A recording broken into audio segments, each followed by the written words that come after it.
Jan Michael Vincent finally breaks his silence on Charles Bronson, and what emerges is not a bitter attack or a sensational exposé, but a raw, reflective account shaped by admiration, intimidation, and a generational clash that defined a particular era of Hollywood, because Vincent explains that when he first encountered Bronson, he was still a rising star, full of confidence, talent, and unspent energy, while Bronson was already a hardened icon, forged by hardship, discipline, and a no-nonsense worldview that left little room for softness, and Vincent admits that Bronson's presence on set was overwhelming, not because of cruelty, but because of an intensity that never switched off, a sense that Bronson carried his past into every room, every silence, every stare, and according to Vincent, Bronson believed deeply that acting was not about charm or vulnerability, but about control, restraint, and authority, qualities he felt many younger actors lacked, and Vincent, whose own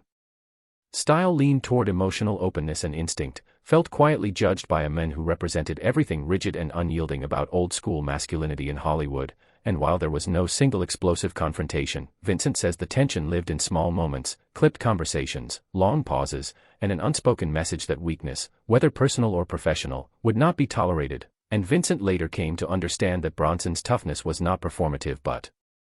earned, shaped by poverty, violence, and survival long before cameras were involved, yet that understanding did not erase the emotional distance between them, because Vincent was fighting his own private battles at the time, struggles that Bronson neither recognized nor excused, and Vincent admits that what hurt most was not Bronson's disapproval, but his indifference, the sense that he had already been written off, and with hindsight, Vincent acknowledges that Bronson was a mirror of what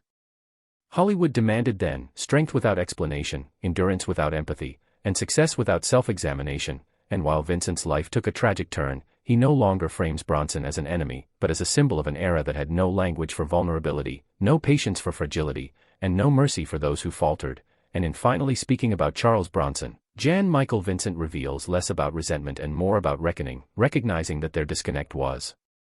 not personal so much as generational, two philosophies of manhood colliding under unforgiving lights, and in that collision, Vincent says, he learned both what he admired and what he never wanted to become, a truth that came too late to save him, but not too late to be spoken aloud, and stories like this remind us that Hollywood history is rarely clean or simple, and that behind every legend are human fractures we are only now willing to hear, here on Hollywood Spotlight.